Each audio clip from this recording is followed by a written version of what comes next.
টিভি10 শিলচরের পক্ষ থেকে প্রদীপ কুমার নাথ। আজকে 26 জুন বুধবার। আমি বর্তমানে শিলচর সদরঘাটে আছি। আজকে আমরা সদরঘাট থেকে বরাক নদীর বর্তমান জলস্তরের সমস্ত খবরাখবর গ্রাউন্ড জিরো থেকে তুলে ধরার চেষ্টা করব। কারণ টিভি10 শিলচর সর্বদা ভালো ভালো খবর, মানুষের উপকারের খবর জনসমক্ষে তুলে ধরে। দর্শক, আপনারা আমার সঙ্গে থাকুন, আমরা সমস্ত খুঁটিনাটি খবর দেখানোর চেষ্টা করব। যারা নতুন দর্শক প্রথমবার আমার ভিডিও দেখছেন, তাদেরকে আমি অনুরোধ করছি আপনারা টিভি10 শিলচরকে সাবস্ক্রাইব করুন, কারণ আমি সর্বদা ভালো ভালো ভিডিও আপলোড করে থাকি। যদি আপনারা টিভি10 শিলচরকে সাবস্ক্রাইব করেন, তাহলে যখনই আমি নতুন ভিডিও আপলোড করব, আপনারা সঙ্গে সঙ্গে আমার ভিডিও দেখতে পাবেন। এখন হয়তো কেউ আপনাদেরকে আমার ভিডিও শেয়ার করেছে, তাই আপনারা আমার ভিডিও দেখতে পাচ্ছেন। পরের বার হয়তো সে আপনাকে আমার ভিডিও শেয়ার নাও করতে পারে, তাই আপনারা আমার ভিডিও দেখতে পাবেন না। যদি আপনারা টিভি10 শিলচরকে সাবস্ক্রাইব করেন, তাহলে যখনই আমি নতুন ভিডিও আপলোড করব, আপনারা সঙ্গে সঙ্গে আমার সেই ভিডিও দেখতে পাবেন। তাই নতুন দর্শকদের আমি অনুরোধ করছি, আপনারা টিভি10 শিলচরকে সাবস্ক্রাইব করুন। বর্তমানে আমি সদরঘাটের ব্রিজে আছি।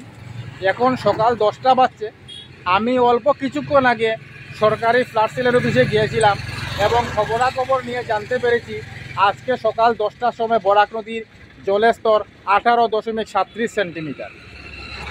বরাক নদীর জল খুব দ্রুত গতিতে 4 সেন্টিমিটার 3 সেন্টিমিটার করে কমছে, আর এটা সমস্ত শিলচরবাসী কাছারবাসীর জন্য খুব খুশির খবর। এইভাবে বরাক নদীর জল দ্রুত গতিতে কমলে খুব দ্রুত 18-র নিচে নেমে যাবে। 18-র নিচে নেমে গেলেই সমস্ত শিলচরবাসী কাছারবাসী ভয়ে মুক্ত হয়ে যাবে। দর্শক, আপনারা বরাক নদীর জলকে দেখতে পাচ্ছেন, দেখুন বরাক নদীর জল খুব দ্রুত কমছে, তাই বরাক নদীর মধ্যে অনেক নৌকাকেও দেখা যাচ্ছে। ওনারা নৌকার মাধ্যমে মাছ ধরছেন, আর এটা খুব খুশির সংকেত। বরাক নদীর জল এখন 4 সেন্টিমিটার 3 সেন্টিমিটার করে কমতে শুরু করে দিয়েছে।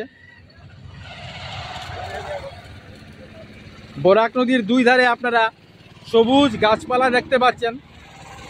খুব সুন্দর মনোহর দৃশ্য ফুটে উঠেছে। দেখুন, যত দূর আমার ক্যামেরা যাচ্ছে আপনারা বরাক নদীর বিশাল জলই জল দেখতে পাচ্ছেন। দেখুন, আপনারা দেখতে পাচ্ছেন এখন সকাল 10টা বাজছে।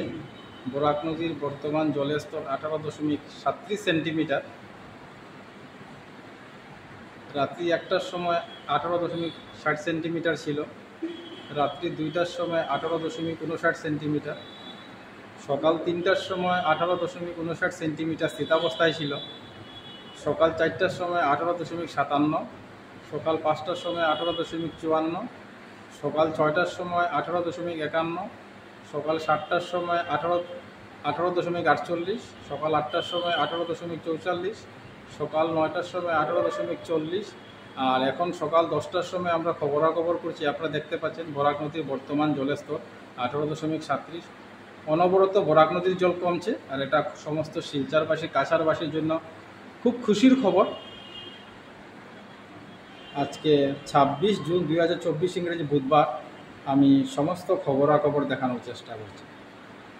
কিছুদিন ধরে বরাক নদীর জল একবার কম ছিল, আবার বাড়ছিল, আবার স্থিতাবস্থায় চলে যাচ্ছিল। তাই শিলচরবাসী কাছারবাসীর মনে একটা আশঙ্কা জেগে গিয়েছিল, না জানি বরাক নদী শিলচরবাসী কাছারবাসীর সঙ্গে কী খেলা করতে চাইছে। কারণ বরাক নদীর জল একবার কমছে, আবার বাড়ছে। কিন্তু আজকে 26 জুন বুধবার আমরা শিলচর সরকারি ফ্লাড সেলের অফিসে যাই এবং খবরাখবর নিয়ে জানতে পারি বরাক নদীর জল আজকে সকাল 10টার সময় 18.37 সেন্টিমিটারে নেমে এসেছে। বরাক নদীর জল খুব দ্রুত 4 সেন্টিমিটার 3 সেন্টিমিটার করে কমছে, আর এটা সমস্ত শিলচরবাসী কাছারবাসীর জন্য খুব খুশির সংকেত। এইভাবে বরাক নদীর জল খুব দ্রুত গতিতে কমতে থাকলে খুব দ্রুত 18-র নিচে নেমে যাবে। 18-র নিচে নেমে গেলে আমরা শিলচরবাসী কাছারবাসী ভয়মুক্ত হতে পারবো। কারণ বরাক নদীকে আমরা খুবই ভয় পাই। 2022 সালের মহাবন্যাকে সমস্ত শিলচরবাসী কাছারবাসী কখনো ভুলতে পারে না। এই সেই বরাক নদী যে বেতুকান্দি রাস্তা দিয়ে শিলচরে প্রবেশ করে সমস্ত শিলচরকে তেহেস নেহেস করে দিয়েছিল, মানুষকে সর্বহারা করে দিয়েছিল। কিছু কিছু জায়গায় মানুষের ঘরের উপর দিয়ে বন্যার জল প্রবাহিত হয়ে গিয়েছিল। সেই থেকে মানুষ বরাক নদীকে ভীষণ ভয় পায়। যখনই বরাক নদীর জল বাড়তে থাকে সমস্ত শিলচরবাসী কাছাড়বাসীর মনে একটা আতঙ্ক ঢুকে যায়, না জানি বরাক নদী 2022 সালের মতো আবার ভয়ঙ্কর রূপ ধারণ করে না নেয়। যেহেতু এখন বরাক নদীর জল অনবরত কমছে, তাই সমস্ত শিলচরবাসী কাছাড়বাসী ওনারা খুশি আনন্দ উপভোগ করতে পারবেন। আমরা সমস্ত খবরাখবর দেখানোর চেষ্টা করছি। আমি TV10 শিলচরের পক্ষ থেকে প্রদীপ কুমার নাথ ভাবলাম আজকে আমরা শিলচর সদরঘাটে যাব এবং শিলচর সদরঘাট ব্রিজের গ্রাউন্ড জিরো থেকে বরাক নদীর বর্তমান জলস্তরের সমস্ত খবরাখবর দেখানোর চেষ্টা করব, যাতে সমস্ত শিলচরবাসী কাছাড়বাসী আজকে 26 জুন বুধবার সকাল 10টার বরাক নদীর বর্তমান জলস্তরের সমস্ত খবরাখবর জানতে পারে। TV10 শিলচরের পক্ষ থেকে প্রদীপ কুমার নাথ। আজকে 26 জুন বুধবার আমি সকাল 10টার সময় শিলচর সদরঘাটে ব্রিজে এসেছিলাম। আজকে আমরা সদরঘাটের ব্রিজের গ্রাউন্ড জিরো থেকে সকাল 10টার বরাক নদীর বর্তমান জলস্তরের সমস্ত খবরাখবর দেখানোর চেষ্টা করেছি, কারণ TV10 শিলচর সর্বদা ভালো ভালো খবর, মানুষের উপকারের খবর জনসমক্ষে তুলে ধরে। ধন্যবাদের সহিত TV10 শিলচর প্রদীপ কুমার নাথ। ধন্যবাদ।